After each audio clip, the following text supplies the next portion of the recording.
Everyone, this is Neeraja talks. Welcome back to our channel. ఈరోజు గుప్పడంత మనసు సీరియల్లో ఏం జరుగుతుందో తెలుసుకుందాం. స్టోరీ మొత్తం స్కిప్ చేయకుండా చూడండి, అప్పుడే కథ ఏంటంటే అర్థమవుతుంది. అంతేకాకుండా నేను పెట్టి ప్రతి ఒక్క వీడియో కూడా రెగ్యులర్గా ఫాలో అవుతూ ఉండండి. ఇప్పుడు వీడియోలోకి వెళ్ళిపోదాం. దేవయ్య అని శైలేంద్రకు కాల్ చేసి, నేను చెప్పినట్టు చేయి శైలేంద్ర, అలా చేస్తే వాళ్ళ మామయ్య దగ్గరుండి వాడిని మరీ పంపిస్తాడు. అంతేకాకుండా వాడి ముందు మన నిజస్వరూపం తెలియకుండా చూసుకో, వాడిని సెంటిమెంటల్గా దెబ్బ కొట్టాలి, అలా అయితేనే మన పని పూర్తవుతుంది అని అంటుంది దేవి అని. అప్పుడు శైలేంద్ర, అర్థమైంది మామ్, రంగ దగ్గర మనం మంచి వాళ్ళలాగా నటించాలి అంతే కదా అని అంటాడు.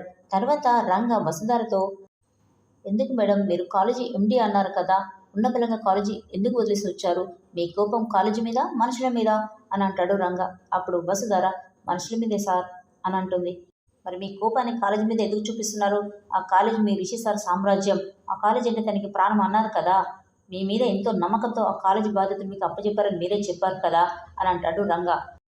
అవును సార్ అంటుంది వసుధర. అప్పుడు రంగ, మీ రిషి సార్ నమ్మకాన్ని ఎందుకు ఉమ్ము చేశారు మేడం గారు అని అంటాడు. అప్పుడు వసుధర, అన్ని ప్రశ్నలు నా రిషి సార్ అడిగితే చెప్తాను, మీరు నా రిషి సార్ అయితే చెప్పండి, ఇప్పుడే మీకు సమాధానం చెప్తాను అంటుంది వసుధర. అప్పుడు రంగ, మేడం గారు ప్లీజ్, మీకు ఎన్నిసార్లు చెప్పాను, నేను రిషి సార్ని కాదు రంగానే, నేను ఒక ఆటో డ్రైవర్ని, మీరు మీ భ్రమ నుంచి బయటికి రండి అని అంటాడు రంగ. అప్పుడు వసుధర, నాది భ్రమగా సార్, నిజం అని అంటుంది. రంగ, నేను ఎంత చెప్పినా మీరు నమ్మడం లేదు, నేను మీ రిషి సార్ని అనుకొని మీరు మీ కాలేజీకి ద్రోహం చేస్తున్నారు అని అంటాడు రంగ. ఏంటి సార్ మీరు అనేది, నేను కాలేజీకి ద్రోహం చేస్తున్నానా అంటుంది వసుధర. అప్పుడు రంగ, అవును మేడం గారు, మీరు మీ రిషి సార్కు కాలేజీకి ద్రోహం చేస్తున్నారు. ఎప్పుడు మీరు నన్ను మీ రిషి సార్లో మార్చాలని ఆలోచిస్తున్నారు, కానీ ఆ కాలేజీ గురించి ఎప్పుడైనా ఆలోచించారా, ఆ స్టూడెంట్స్ భవిష్యత్తు గురించి ఎప్పుడైనా ఆలోచించారా, అసలు ఇప్పుడు ఆ కాలేజీ బాధ్యతలు ఎవరు తీసుకున్నారో, వారు సక్రమంగా బాధ్యతలు నిర్వర్తిస్తున్నారా లేదా అని ఏమైనా తెలుసుకున్నారా, ఆ కాలేజీ ఏమైపోతే నాకేంటి, నాకు కావాల్సింది దక్కాలి కదా అని మొండిగా ప్రవర్తిస్తున్నారు. నేను నీ పరిస్థితిని అర్థం చేసుకుని మీ ఇంటి దగ్గర దిగబెడితే ఏదో కాలేజీని చూసుకుంటుందని అనుకున్నాను, కానీ కాలేజీ వద్ద నాకు రిషి సారే కావాలని పట్టుబట్టి కూర్చున్నారు.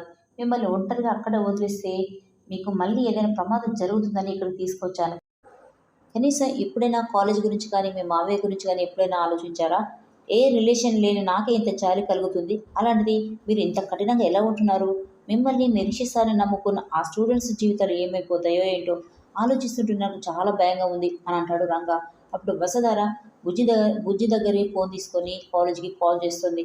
సార్, మీ ఎండి గారితో మాట్లాడాలి అని అంటుంది. అక్కడ ఎండి అంటూ ఎవరూ లేరు మేడం. అవును మేడం, వసుధార మేడం గారు రిజైన్ చేసిన తర్వాత ఆ పదవి ఎవరికి ఇవ్వాలో తేల్చుకోలేకపోయారు, అందుకే కాలేజీని గవర్నమెంట్ హ్యాండ్ ఓవర్ చేసుకోవాలనుకుంటుంది అని చెప్తున్నారు. రేపు గవర్నమెంట్ హ్యాండ్ ఓవర్ చేసుకున్న తర్వాత ఎండి పదవి ఎవరు తీసుకుంటారు అనేది తెలుస్తుంది మేడం అని అంటాడు. అప్పుడు వసుధర చాలా బాధతో కాల్ కట్ చేస్తుంది.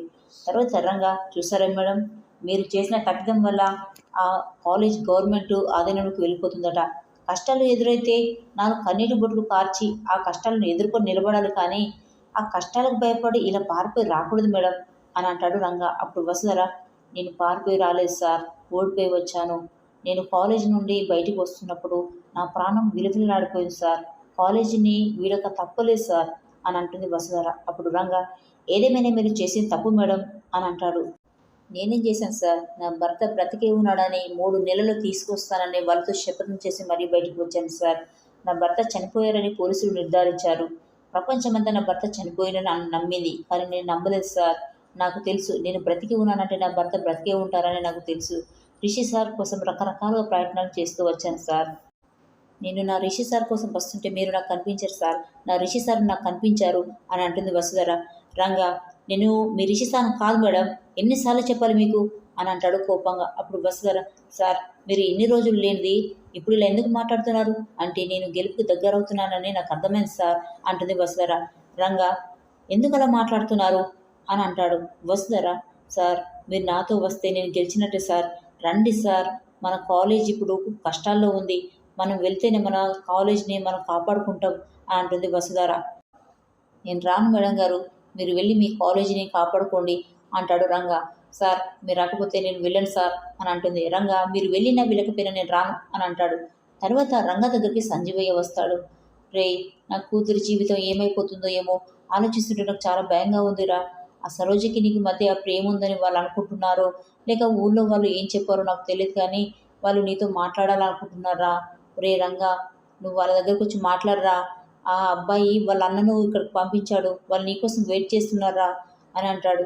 అప్పుడు అయినా నేను అన్నీ క్లియర్గా చెప్పేసాను కదా, సరోజకి నాకు ఏ సంబంధం లేదని చెప్పేసాను కదా అని అంటాడు రంగా. అదంతా నాకు తెలియదురా అంటాడు. అంతలోనే వసుధర అక్కడికి వస్తుంది. అయినా వాళ్ళు మాట్లాడాలని అనుకుంటే వాళ్ళకి ఏదైనా డౌట్స్ ఉన్నాయనుకుంటే ఇంటికి వచ్చి మాట్లాడాలి కదా అంటుంది వసుధర. రమ్మని చెప్పానమ్మా, కానీ తను రాను కుదరదని అంటున్నాడు అని అంటాడు. తర్వాత సంజీవయ్య రంగాను తీసుకొని శైలేంద్ర దగ్గరికి వస్తాడు. సంజీవయ్య అక్కడి నుండి వెళ్ళిపోతాడు.